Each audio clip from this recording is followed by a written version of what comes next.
सभी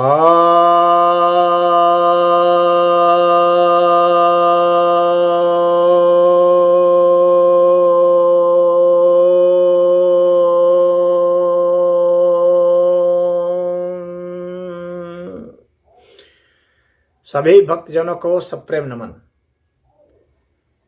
भक्तों, आज मैं आपके समक्ष गुरु गीता के दूसरे अध्याय, जिसे गुरु भक्ति नाम से मैंने लिखा है, इसमें भी 28 सूक्त हैं। पहले अध्याय जो गुरु संकल्प था उसी की तरह। तो इसका पहला सूक्त है कि ज्ञान सबसे पवित्र है, मुक्तिदाता है, लोक परलोक का सार है, इसकी भक्ति ही गुरु भक्ति है। दूसरा सूक्त है, शिव तत्व के सिवाय कुछ नहीं है और यह अनंत है, यही ज्ञान है। तीसरा सूक्त है, इस ज्ञान तत्व बोध के लिए जो कुछ भी किया जाता है वही उपासना है। चौथा सूक्त है, मिथ्या अहंकार का विसर्जन गुरु सेवा है और यह तभी होता है जब साधक सभी वस्तुओं, जीवों और घटनाओं को शिव तत्व रूप में श्रद्धा से स्वीकार करता है। और पांचवा सूक्त है कि सबको शिव रूप स्वीकार कर सबके कल्याण के लिए लग जाना गुरु पूजा है। छठा सूक्त है, प्रेम ने सभी को बांध रखा है, वही बंधन है। प्रेम सबके कल्याण में लगा रहता है, वही मुक्ति है। प्रेम टूट नहीं सकता, वही परम शक्तिशाली है। सारे प्रेम से ही प्रकट होते हैं, वही ज्ञान है। गूढ़ रहस्य, आस्था, श्रद्धा और पूज्य के पीछे की शक्ति प्रेम है, अतः वही पूजनीय है। छठा सूक्त है, हार को विनम्रता और बिना द्वेष के स्वीकार कर लेना महान तप है। आठवां सूक्त है, सत्य और न्याय के लिए किसी भी हद तक चले जाना महानतम पूजा है।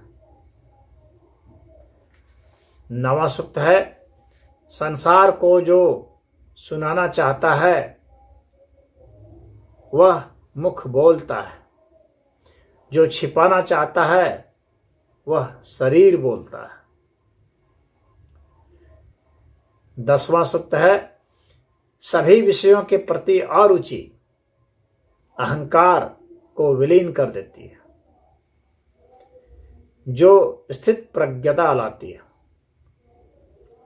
11वां सूक्त है, प्रार्थना करते समय सब जिम्मेदारी ईश्वर पर दे दें, परंतु कार्य करते समय सब जिम्मेदारी अपने ऊपर ले लें और कार्य को प्रार्थना में बदल डालें और स्वयं को ईश्वर में।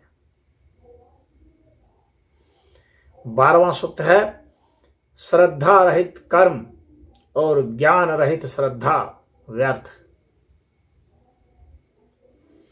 13वां सूक्त है, अर्थ की इच्छा व्यसन में नहीं गिनी जाती है और मोक्ष की इच्छा लालच में नहीं गिनी जाती है।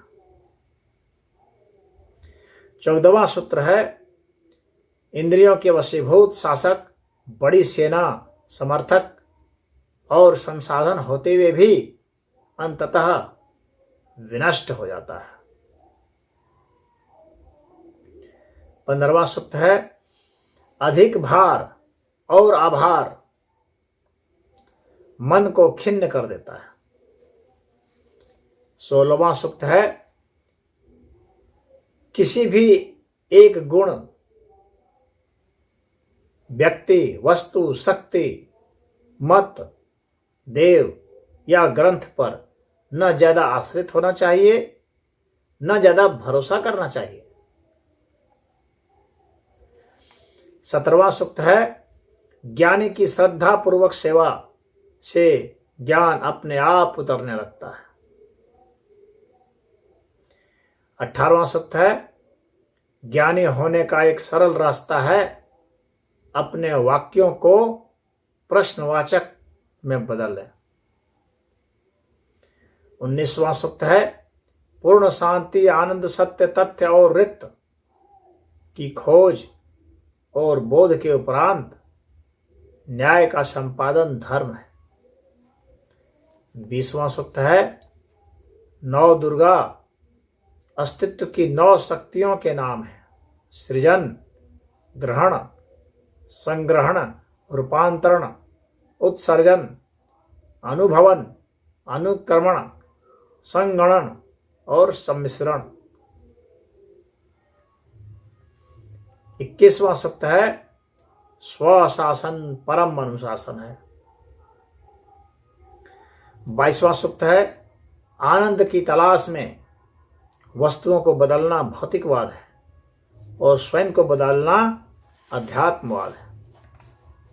23वां सूक्त है, अनियंत्रित वासनाओं की अनियंत्रित तरीके से पूर्ति करने वाला राक्षस होता है। अनियंत्रित वासनाओं की नियंत्रित तरीके से पूर्ति करने वाला मनुष्य होता है। नियंत्रित वासनाओं की नियंत्रित तरीके से पूर्ति करने वाला देव होता है और वासनातीत हो जाने वाला साक्षात ब्रह्म होता है। 24वां सूक्त है, अहिंसा साधना नहीं स्वभाव है। हिंसा अहिंसा कृत्य से नहीं बोध से निर्धारित होती है। अन्य और स्वयं को दुख न देने की प्रवृत्ति अहिंसा है। 25वां सूक्त है, विचार से मनुष्य स्वयं को समझता है, निर्विचार से वह स्वयं को पाता है।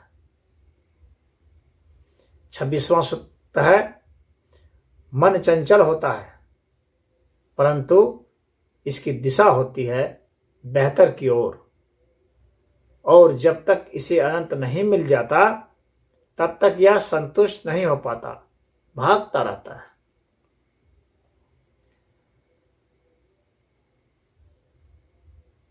27वां सूक्त है,